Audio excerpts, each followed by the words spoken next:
Welcome to the Hole in the Wall Business Podcast with Bill and James. I'm James Groves, and along with my business partner, Bill Dement, we want to share our journey as small business owners with you. As owners of Hole in the Wall drywall repair, we will attempt to peel back the curtain of owning a small business in the trade service industry and talk about the many adventures of owning a small business. Good morning, Bill. Hey, good morning, James. How's it going today? Doing good. How you doing? I'm fine, thanks. Listen, excited, but I'm always excited because every week we have a new guest. And this particular guest is really special to me because way back in 2017, when we decided to join B&I chapters, I met this guest the first day I ever attended B&I. Mm-hmm. And she was Jennah LeBruno Pust. And she was there with, I think it was either 4 or 5 other realtors trying for the seat in that B&I group. Mm-hmm. And she beat them all. Well, I can see why. Well, so welcome, Jennah. Thank you very much for being here. Thank you for having me. Yay. We are so excited to have you on. I am so excited to be here. Yeah. It was funny because you introduced us to somebody years ago, Nick Brand with Stowe Painting. He was on the podcast. And it was so funny because like we had him on the podcast before you. I know. So sincere apologies, but I was a little upset about it, but it's all right. We were just saving the best for last. There you go. I'll take that's it. right. Better late than never. I can't think of any more sayings, but we are glad to have you. Thank you. Absolutely. So Jennah, you are a residential realtor. I am, yes. And we would love our audience to kind of know more about you. Why don't you just kind of take a second and let us know who you are? Sure. So I am a real estate agent. I've been a real estate agent for 10 years, which is crazy. Wow. I was born and raised right here in Orlando in Winter Park before it was super fancy. Mm-hmm, mm-hmm. And, you know, my parents are from here. And that's really what propelled me into real estate was just being, having relationships with a lot of people, a lot of families. I went to the same elementary, middle, and high school and got my license fresh out of college when the market was really not great. Right. It was 2012 and it was like the bottom of the market. Mm-hmm. Foreclosures were at an all-time high, short sales. I don't know why I got my real estate license, probably because I couldn't get a job doing anything else. And yeah, I just dove in. I got on my phone. I did everything they told you to do and, you know, start a business, let everyone know what you do. And 10 years later, I'm still here. Right.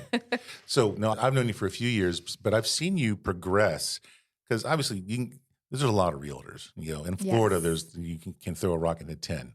But there's a difference between someone with a real estate license, Yeah, absolutely, and someone that cares for their clients and takes care of them. So tell me a little bit about where you started, because now kind of evolved into something that I'm not even sure exactly what it is. Yeah. So I have Jennah's Neighborhood Home Team.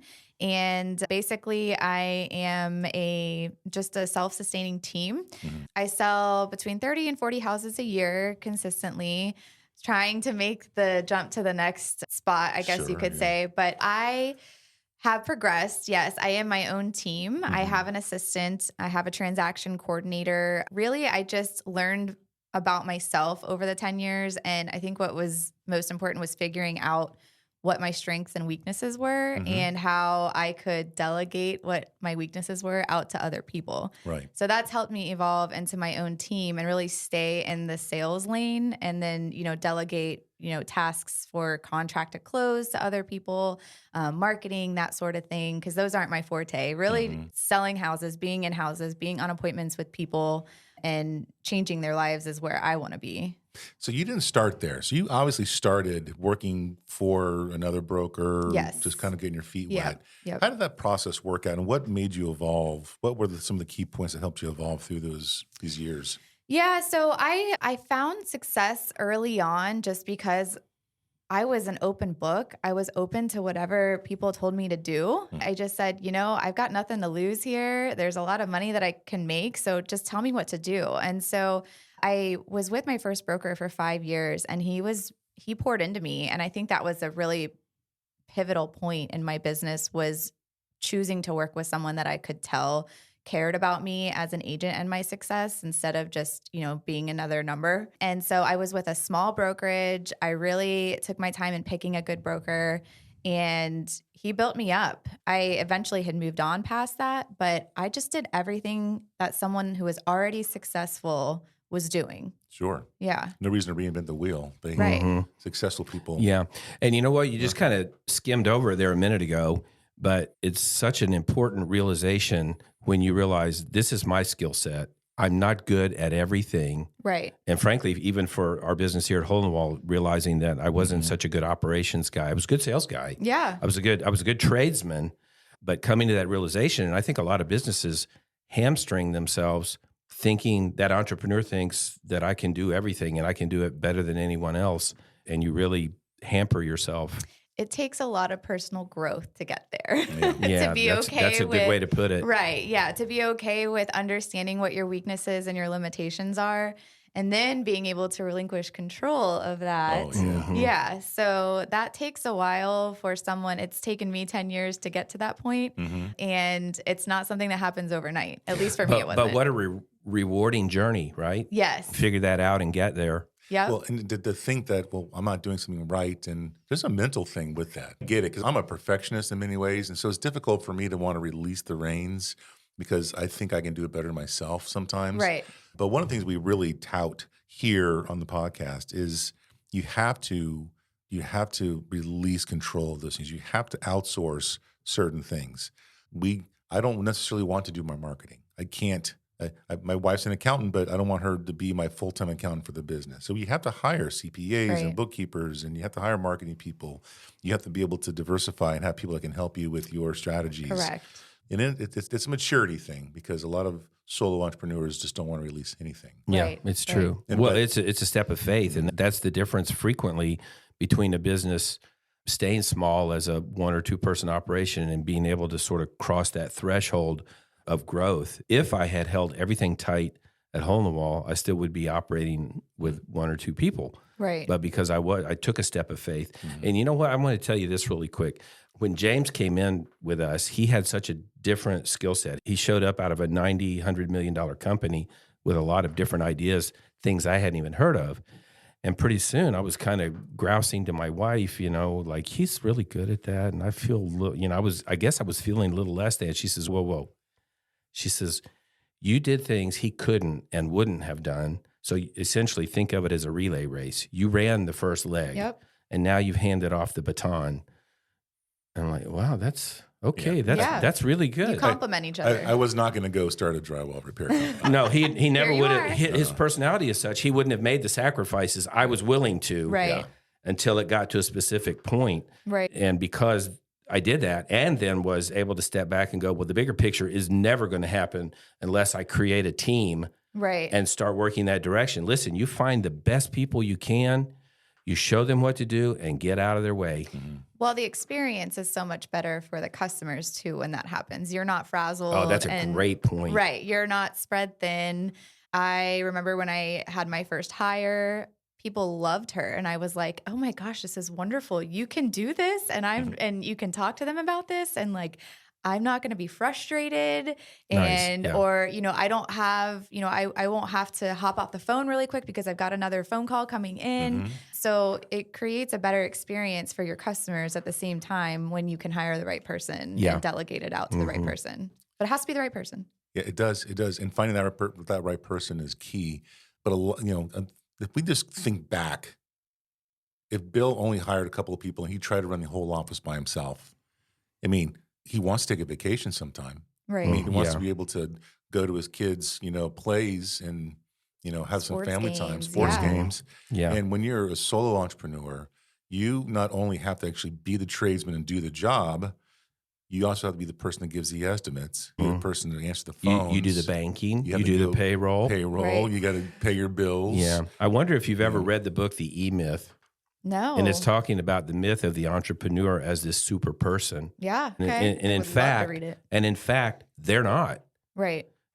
So this is the trick, is to find quality people to bring in around you. And like you were just talking about, realize I'm not good at everything. Right.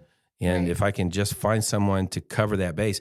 Matter of fact, Gigi, who's still with us and is our bookkeeper, when she was she was the first office hire I had, but she began answering the phone. Then she was able to sort the desk and the paperwork, and she was then able to deal with customers and help to coordinate crews every day that were going out to someone's home.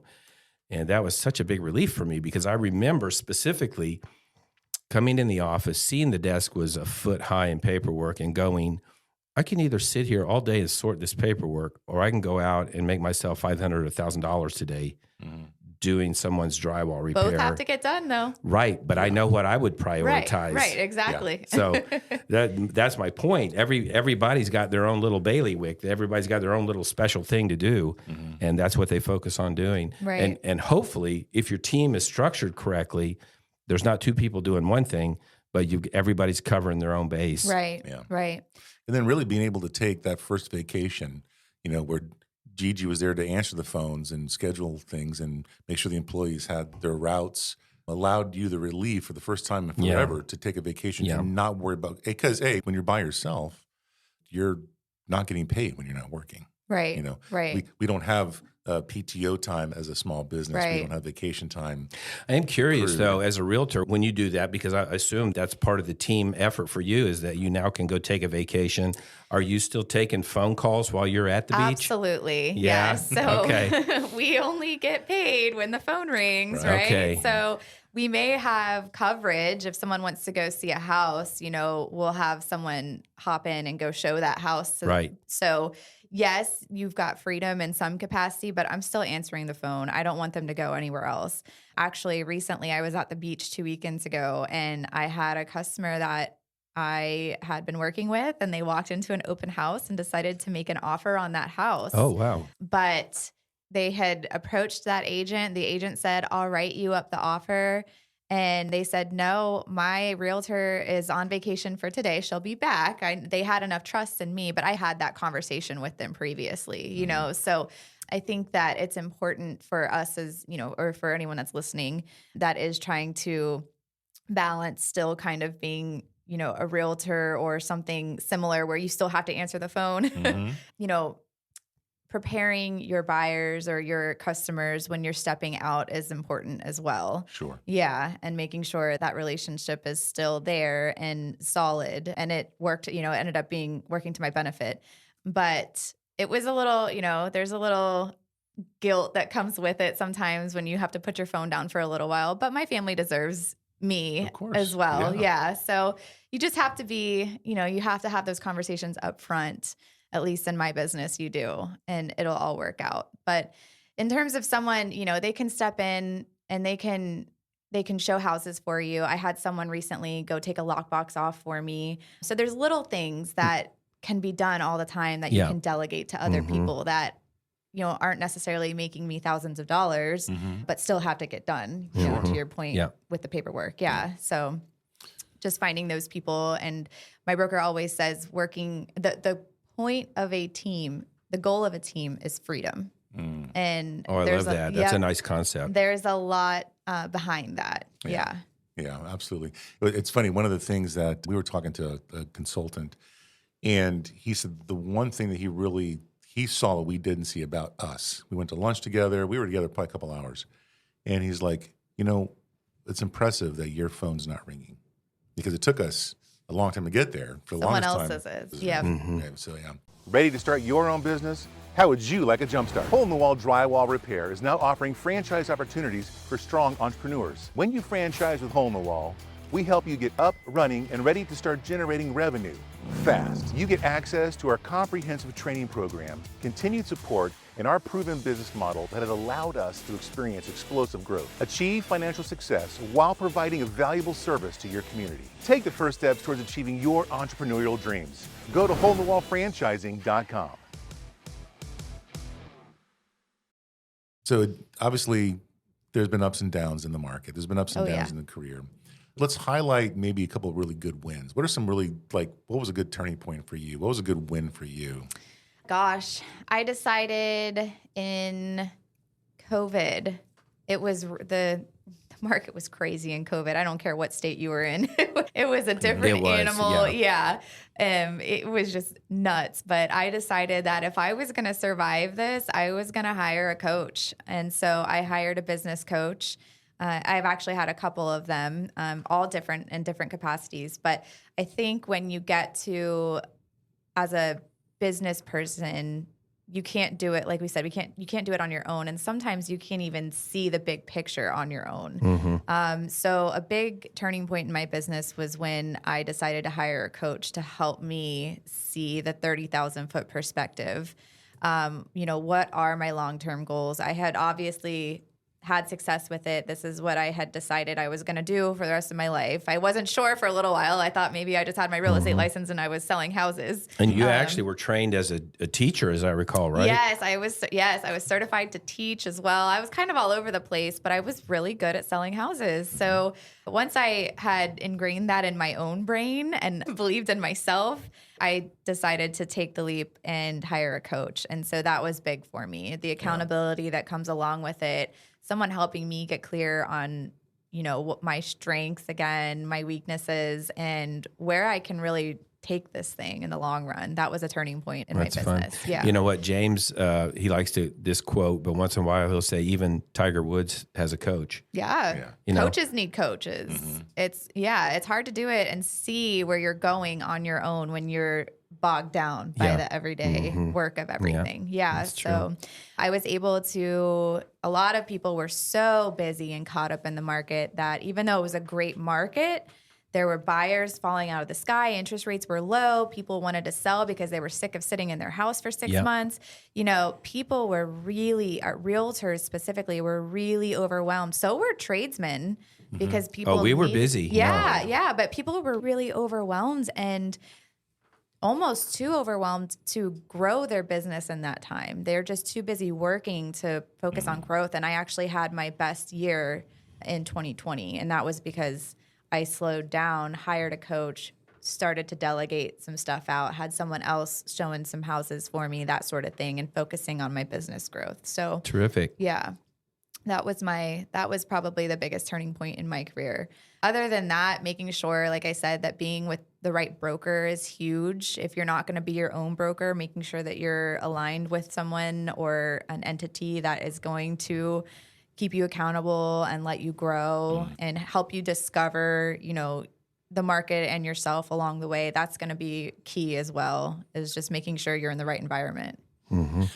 So what were let's go to the flip side. What was maybe a couple of rough spots that you learned from? Yeah. So right before I hired a coach, I had 9, I'll never forget, it was March. I had 9 under contract. I did not have a transaction coordinator, which meant I was running all of my paperwork from contract to close by myself. I had a baby. I was a hot mess. And this is the worst ever, but I lost someone's earnest money deposit because I had missed a deadline. We needed an extension. Their loan wasn't approved. And I didn't realize that the extension that we had, or that the contract that we had, ran out the day before. And I woke up the next morning and the agent on the other side said, "Hey, we're out of contract and your buyer owes us their $4,000. And I just sat and I was sick to my stomach. But you know what I did? I wrote the $4,000 check. It was my mistake. The first thing I did, I called my husband and cried. And then, and then I picked up the phone and I called the buyer and I said, I'm just going to be honest with you. I'm overwhelmed. I made this mistake. I'm going to make it right. And they still ended up, selling their house and buying a new one with me. They honored the fact that I was honest about it. Sure. But that was right when I said, something's got to change. This market's crazy. I'm crazy. Life is crazy. I had a brand new baby. I just was like, I've got to do something. Right. I am passionate about this. I've got to make sure I'm doing this the best way possible. And I remember at that time you were really active in B&I as well. Yes. Which requires a certain amount of energy and involvement. Yeah, I was spread thin. So that was probably the worst experience. Let me ask you this. Have you ever sold anybody a house maybe that was like full of mold or something like that was a problem? Actually, I have. Where's the dream sound? Oh, yeah, where's the dream? Here it comes. So back in 2018 or 2019, I remember at BNI, we were doing restoration work at Hole in the Wall, and I stood up, and part of what I said was, if we could find a house full of mold, that we would like to use it and buy it for training. And I think you filed that in the back of your brain somewhere, because about 6 months later, you called me. How on earth did you even find that house? Oh my gosh. It was a referral of a referral. It was just a family that just needed help and didn't have any support. And it fell into my life. It was divine intervention is what it was. I don't know. And listen, if you didn't know us, it might have been a nightmare. Yeah, for sure. Because I remember talking to you on the phone. I walked into that house and you told me to get out of it. I said, you get out of that house right now. Don't get in that house. Yeah. Don't ever go back into that house, especially without a mask on. I couldn't believe someone was actually living in the house. Yeah. With children. It was unlivable. It was full of mold. And really, the right buyer had to buy it. Yeah. And luckily, we bought it. And, Bill bought it because we had a mold restoration company back then. And so it was actually, A, it was good because he could then, flip it and make some money on it. But B, it was a great training ground for my training crew. for us. So my crew went in there and just demoldified it, got it gutted and cleaned. I know that we had the carpenter in there. We had an entire, the wall in the master bathroom was open to the outdoors. The exterior, an entire wall. Yeah. It was just gone. And he tore it out and rebuilt it one day. Yeah. It was quite the project. You know what, though? I wasn't scared of it. Yeah. I wasn't scared. And I sat down with James and we figured out how to execute it. And then I coordinated with you. Yep. I'm not sure you ever actually even went to that house, did you? Yeah. Did you? Yeah. Okay. I went a couple times Okay. before, and then I went once you guys had started. Well, I feel better that at least you had to drive down there. Oh, it was out there, yeah. But I remember the conversation. I got you on the phone. Like, don't ever go in that house again. Yeah. I think I was pregnant. You were pregnant. Yeah. Get out of that that's house. right. Yes. I've Don't forgotten be in that. house, and because you just don't know. But it panned out. It did. I made money on the flip. We did training over there, and you made a commission on that house. I did. Yeah. I think I made two when I sold it to you, and then when you sold And it then, to the next yeah, people. that's right. Yep. Which was So, nice. Yeah. I like that. Yeah, it was great. It's I always have my eye out for my next mold house for you Oh. guys. Not anymore. No? Okay. We closed that down because franchising is just taking up all of our time. Where that's our real true Nothing wrong with passion. that. Yeah, absolutely. So I want to touch a little bit about how networking with other businesses, whether it's BNI or other things you're involved in, has really benefited or not benefited your business. Oh, yeah. My business grew. I'd say the other turning point, aside from hiring a coach, was definitely joining BNI and just the relationships that have come from that. Networking just changed everything for me. It taught me how to talk to people, how to be, listen to them. How can I help? If I help you, you'll be more inclined to help me. It's giver's gain. That's what it boils down to. But I kind of took that and applied it everywhere, not just with BNI. But, I've got tradesmen that have referred me business over the years, and that's because I send business to them. Yep. And, really just being a partner to other people in small businesses is really what it boils down to. Right. Yeah.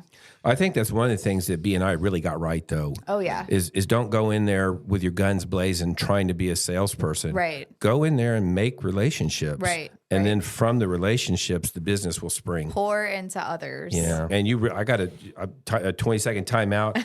You are terrific at that. I remember we named you in BNI one time, Generosity.